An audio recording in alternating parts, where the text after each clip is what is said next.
Genesis chapter 5, verse 24. Quote, "And Enoch walked with God," unquote, which is repeated both for the confirmation of it and for the singularity of it in that corrupt age, and to cause attention to it, and to stir up others to imitate him in it, as well as to express the well-pleasedness of God therein. For so it is interpreted. He had this testimony that he pleased God.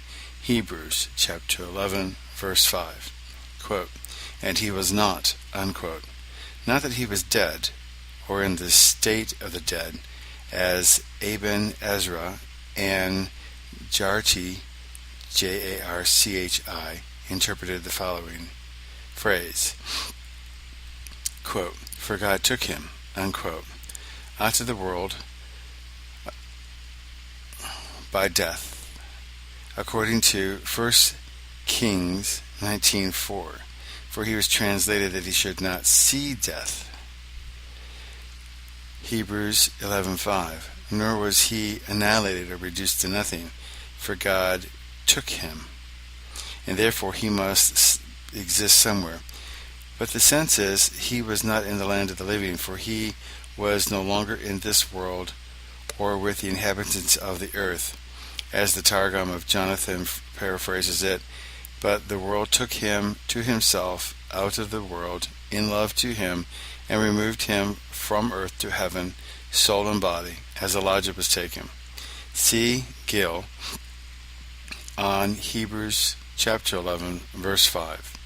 The Arabic writers called him Edris, and say he was skilled in astronomy and other sciences, whom the Grecians say is the same with Hermes, Trismegistus, and the Jews call him Metatron, the great scribe, as in the Targum of Jonathan.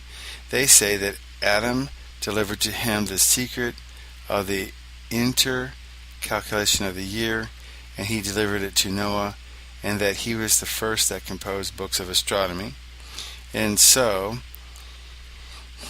Eupolemus, Eupolemus, says he was the first inventor of astronomy, and not the Egyptians, and is the same the Greeks called Atlas, to whom they ascribe the invention of it. The Apostle Jude speaks of him as a prophet. Jude 14.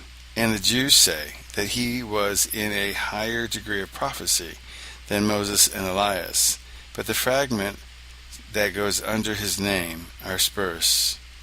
There was a book ascribed to him, which is often referred to in the book of Zohar, Zohar, but cannot be thought to be genuine.